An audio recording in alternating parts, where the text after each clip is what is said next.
जोंहा गां गैया बिरना थांनो जों मानसिसो जों आथिंजोंनो थाबायनो गोनां बायद' जायो बेनिखायनो जोंनो लामाखौ नांगौ जोंनो लामा नांगौ थाबायनो गैया जोंनो थाबायनो थाखाय नांगौ कारन मानसिया गां थानायबालाय बिरनानै थांगौमोन जोंहा गां गैया बिनिखायनो जों आथिंजोंसो जों थाबायनो गोनां बायध'ता बिनिखायनो जोंनो लामाखौ मोजां नांगौ जों लामाजों थांबा ग्लास बोख्लायना खुदै गारनानै थाङो नाथाय BPFनि 7 बोसोर आरो UPPLनि 3 बोसोराव धुपगुरि गामिनि थाखाय दिनैसिम जेबो गैया बे लामाथिंनो थांलाय फैलाय दामि फरचुनार दामि बोलेर' स्करपिय' थार सलायलांनायखौ जों नुनो मोनो बे लामानिफ्रायनो ग्लास खेवनानै खुदै गारलाङो दैज्लां बोथोरा फैगासिनो दं आरो मेसें बोथोरखौ खुनुरुखुम बारहोहरबाय 20 बोसोर गावनि खुंथाय सरकार थासेयावबो जेबो जौगाथाय गैया गामिनि दालांखौ थाबैनो बानायना होआब्ला बिनि फिनायखौ फैगौ बिसायख'थियावसो होगोन अदालगुरि जिल्ला 38 नं भैरबकुन्द ब्याव अदालगुरि BCDCनि सिङाव थानाय धुपगुरि गामिनि रायजो राजाफ्रा थांनाय गोलाव समनिफ्रायनो गामिनि गंसे औवाजों बानायनानै दालांखौ लाना बे समाव गोथौ जिंगायाव भुगिनो गोनां जादों जायनि जाउनाव गोबां खेब खुंथाय सरकारनिसिम खावलायसेयावबो मोजां गंसे दालांखौनो लुफुंना होयैनि थाखाय गामिनो ओंखारबोना दिनैनि सानाव औवाजों बानायना लानायखौ नुनो मोननाय जादों मख'नो गोनांदि थांनाय हाग्रामा महिलारिनि खुंथाय सरकारनि समावबो लुफुंना होआखै होनना फोरमायदों लोगोसे दानि प्रमद बर' दैदेननाय UPPL सरकारनिसिम थाबैनो गामिनि दालांखौ लुफुंना होनो थाखाय खावलायदों गामिनि रायजो राजाफ्रा मानो होनना बुङोब्ला जोंहा दायो दैज्लां फैगासिनो मेसेङावथ' जोङो खुनुरुखुम सोलिबाय ताब तुब खालामनाबाबो दायो जोंहा इथिं किसुमान खैथामान न'खर दोङो लोगोसे गिर्जाबो दोङो बेजों लोगोसे जोङो थांलाय फैलायाव उसुबिदा मोनबाय थादों बेजों लोगोसे आरो जोंहा रायजोनि जिहेतु मानसि गारनाय हाखर गोथैसालि बेबो दोङो माने रायजोफ्रा बिदिनो थांलाय फैलाय खालामबाय थायो बे हिसाबै जोङो दालांखौ बानायदों दा मानसि गोथैखौथ' नोङो दै गोथौथिं बानना लांनो हाया बे हिसाबै जोङो बे दालांखौ बानायनाय जादों मानोथो होनबोला इलेक्सननि सिगां गोबां बेबायदि पलिटिसियानफोरा लिडारफोरा फैनानै किसुमान खौरांफोरखौ बुंफायो नंगौ इलेक्सन जोबखांनायनि उनाव बे जोंहा लामाया बारा गोजान नङा बे दालांनिफ्राय 2-3 थारसोनि उनावनो जोङो नेशनेल हाइवेखौ जोङो मोननो हायो बे लामाथिंनो थांलाय फैलाय दामि फरचुनार दामि बोलेर' स्करपिय' थार सलायलांनायखौ जों नुनो मोनो बे लामानिफ्रायनो ग्लास खेवनानै खुदै गारलाङो अब्लाबो जोंनि बे दालांखौ दसे नायलांनो बेबायदि सम होनो हाया किसुमान समाव गोबां लिडारफोरखौ जोङो बुंनाय खोनायो थांनाय 17 बोसोरनि खौरांखौ जों बुंनाय खोनाबाय थायो नाथाय जोङो बे 17 बोसोरखौ जोङो हिसाब लानो थाङाखै जों रायजोआ बेखौसो लुबैदों 17 बोसोरथामजों जमा खालामनानै बेसेबां जाखो जों बेखौसो गासैजों जोंहा 20 बोसोर जाबाय 20 बोसोराव जोङो जेबो डेभेलप मोननो हायाखै थांनाय 17 बोसोर सलायबाय BPF सरकाराव दायो UPPL समायाव बोसोरथामानो जाबाय दा मथा मथि ना बोसोरथामजों 17 बोसोरजों जोंहा 20 बोसोर जाबाय जों रायजो जों बेखौसो मिथिगौ 20 बोसोराव जोंनि मा डेभेलप होफैनो हाखो दिनैसिम CC ब्लकनि थाखाय अन्थाइ थरसे गारफैयाखै दिनैसिम बिथिं जोंहा बे लामानिफ्राय हाबलांनाय लामाया दाबो हाब्रु माने खुनु बेबस्थायानो गैया दासिमाव जोंहा मानगोनां मानव गेदेर बिथां गबिन्द चन्द्र बसुमतारी सार बिथाङाबो बे लामाजोंनो गोदोनिफ्रायनो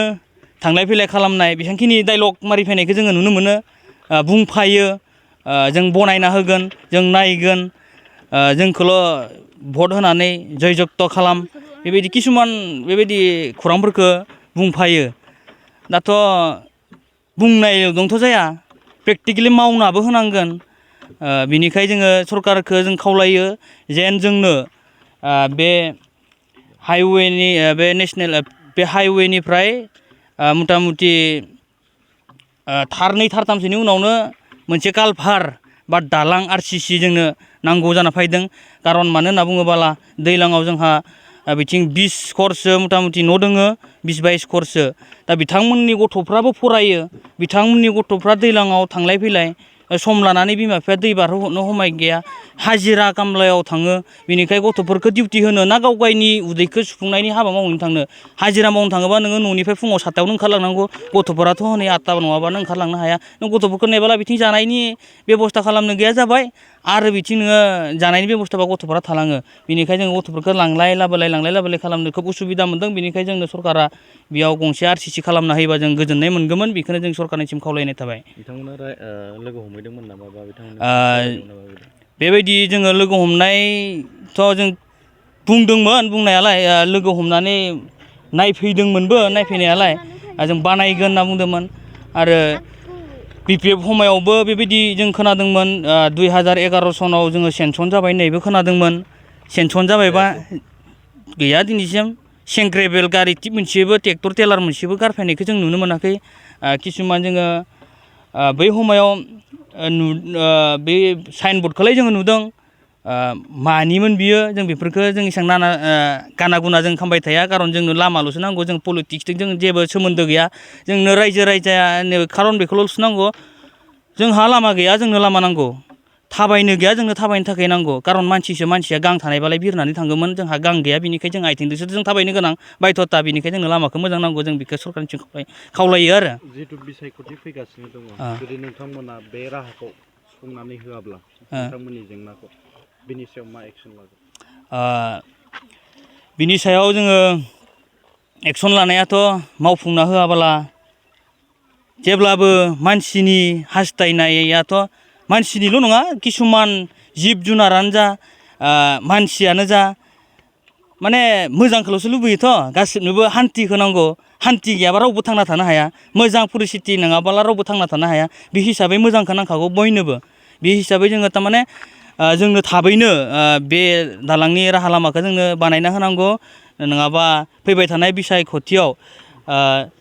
सोर मा केम्पिं खालामफैयो बे समावसो जोङो बेसेबांखिनि खुरांखौ जमनानै दोङोसै आरो बानायनो थाखाय रायजोआनो बे आखायाव बेबस्था लादों नाथाय दुखुनि खोथा बे दालांखौ जों आजि 15-16 बोसोरनि सिगांनिफ्रायनो बानायबाय थादों आरो जितु सरकार तरफनिफ्राय जों खावलायब्लाबो इलेक्सननि समावल' फैनानै दालांखौ बानायगोन होनना बुङो नाथाय बिथांमोना दालांखौ बानायना होआ आरो दायो जों रायजोआ बेखौ दुखुनि गेजेरजोंनो बिदिनो औवा खांनानै जों बानायदों बेखौ बोसोरै जों बानायनो गोनां जाहैयो बेखायनो बहुद दुखुनांथाव बेखौ सरकार तरफनिफ्राय बानायना होयोब्ला जों मोजां मोनगौ आरो जितु मिडिया बिथांमोना फैनानै जोंखौ हेफाजाब होदों जों बिथांमोनखौ गोजोननाय होदों आरो बिथांमोना जोंनि जों बुंनायनि गेजेरजोंनो जेन बे दालांखौ बानायना होनायनि बेबस्थाखौ खालायगोन जों बेखौ खावलायदों बे दालाङा जाहाथे इयुनाव मोनसे मोजां मानसि थांलाय फैलाय खालायनो हायो बे दालाङा जोंनि रायजो राजाफ्रा थांलाय फैलाय खालामनो असुबिदा जायो दैज्लां समाव बे दै देरोब्ला थांलाय फैलायाव जोबोद असुबिदा जायो बेनिखायनो बे दालांखौ बानायना होयोबा जों जोबोद गोजोनगौ जों बे दालां बानायनो थाखायनो जों मिजिंथिनाय थाबाय मा गामि बे दालाङा जोंनि बे धानादरगुरि धुपगुरि गामिनि गेजेरावनो दङ बिथिं गिर्जा न'बो दङ आरो बिथिं रायजोफ्रा गोबां दं आरो थांलाय फैलाय बे मेन लामासिम फैनायाव गोबां असुबिदा जायो बेयो उदालगुरि VCDCनि आन्दारावनो गोलैयो माबायदि बनायजानायखौ लुबैयो जों बेखौ हायोब्ला पाक्का बानायना माने RCC बा PCC दालां बानायना होयोब्ला जों गोजोनगौ साख्रि नागिरग्रा सुबुंफोरनि थाखाय गोजोनथाव खौरां गिबि खेबनि थाखाय RB मेथमेटिक्स सेन्टारा बाक्सानि सदर मसलपुराव गासै कम्पिटिटिभ एग्जामनि थाखाय गोदानै कचिं सेन्टार बेखेवनो थांगासिनो दं